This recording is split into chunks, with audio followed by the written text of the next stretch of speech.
Hello, this is Rod, Live Within Your Means.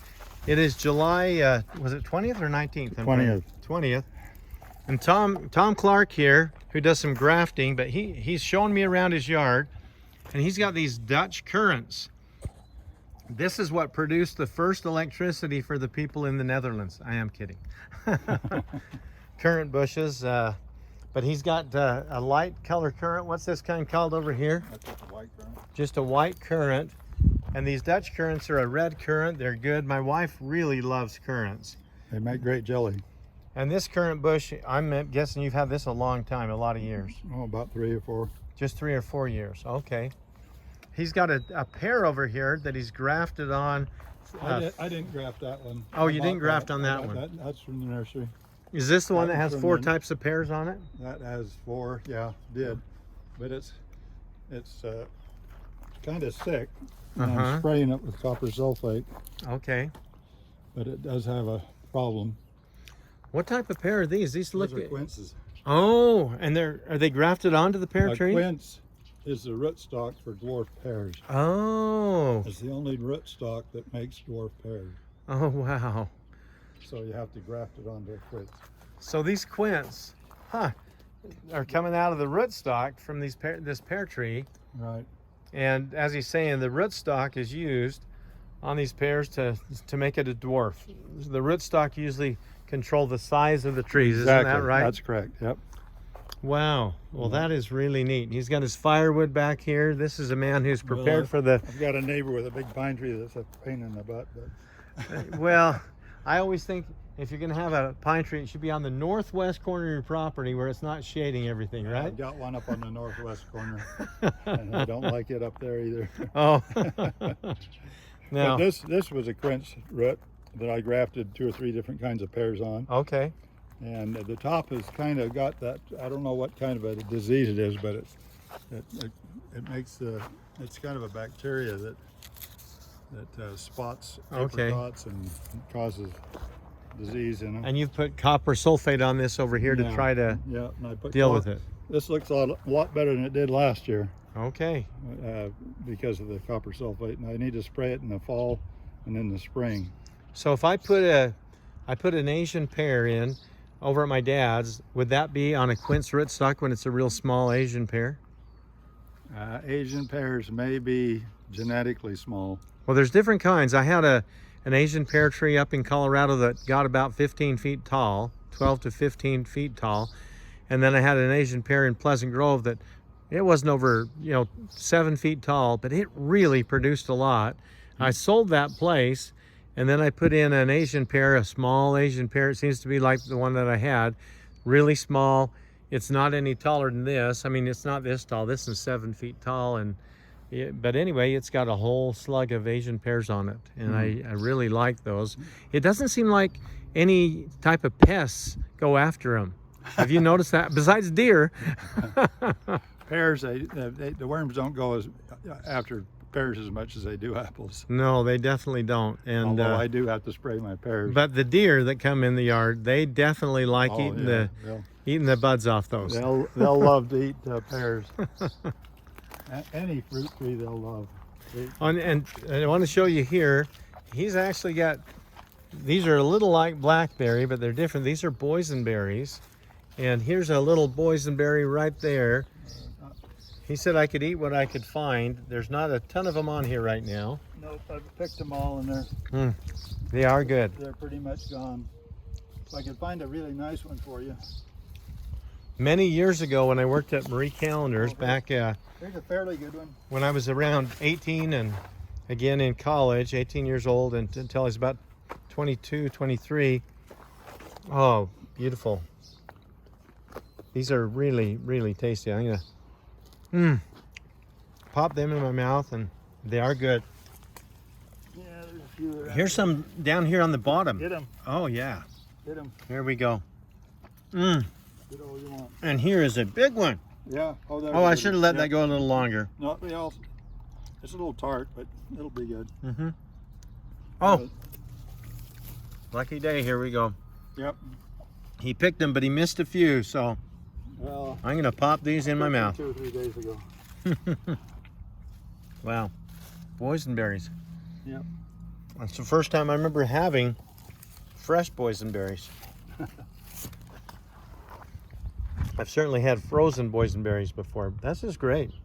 So I planted boysenberries that have thorns. These have thorns, and then Yeah. I planted some that were thornless in here.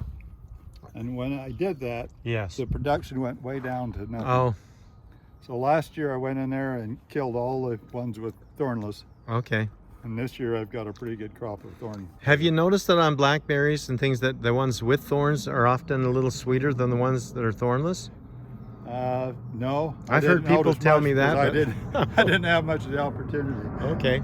Now these are blackberries. Those are blackberries. Yeah. Okay. And you've got a thornless variety, these big Yeah, old those are stalks here. thornless, yeah. They're very productive, but the flavor's not great. Yeah, and they'll be coming on real heavy and ripe in August, right? Later in they'll the be summer. coming on. Yep. And then those are going to be zucchini probably over there. Yeah, those are zucchini. He's got a bunch of corn. He's got raspberries back under his peaches over here. I see spinach over there on the other side of the corn. It looks. Beets. Oh, are those beets? Ah, okay. So he's got beets here. He's got carrots. He's got some other corn that's planted to offset this other corn. So he's got that's going to come ripe first, and then this corn, and then some other corn that he's planted after that, which is a smart way to do it because you don't want it all coming on at the same time. Not if you want to eat all summer. I got peaches that I start picking in in a week or two, and then I eat peaches till October. Oh wow! So you've got several different kinds. Oh yeah. Yep. This is a little tree I grafted 3 or 4 different kinds of apples on. Oh, okay. And What is what it? kind of apples have you got on this right now? Oh, I've got jumbo. I've got let's see. I've got a Jonna Red and a Belmac, Uh-huh. and there's another one right here. Several others. Now, one of the things that I noticed, Tom, is you've got metal tags on here. Yeah, got to keep track of them. Yeah, the metal tags, and he That's kind of a- engraves those in it. Those will last. Yep. You use a lot of these plastic tags, and some of them deteriorate in the first year. Got to get brittle. Got the Grimes Golden over there. Okay. Well, he's got a nice little fruit tree here for when you realize it's got this great big Colorado blue spruce. This is a Colorado blue spruce that's Yep. shading this area right here. So Yeah. he's lucky to have some stuff growing over in. Get some sun in the shade. afternoon. What kind of apple tree have you got here, Tom? I've got this here in the middle here. I grafted in a Golden Delicious, and then I've got a Arkansas Black. These are Arkansas Black over here, I've never even heard of that one. and then Huh. I got a Grimes John. No, it's not a John Grimes.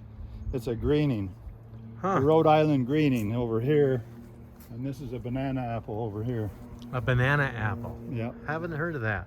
yeah, it's an old type. Huh. How does it compare to Red Delicious or Honey Crisp? Every apple's unique.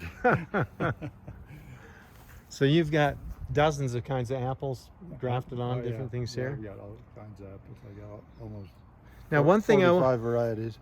I want to mention about Tom, stand out in the sun just a little so they can see your face here. Tip that hat back. There we go. Tom does grafting, and Tom is 80 years old. When I called him on the phone because he said he had some material for bud grafting and he was only charging $2 for it, it's to get people interested in grafting so that he can show them how to do it, so that there's still some future generations that know how to graft trees here in Utah, because there's not a lot of people left around here that do it.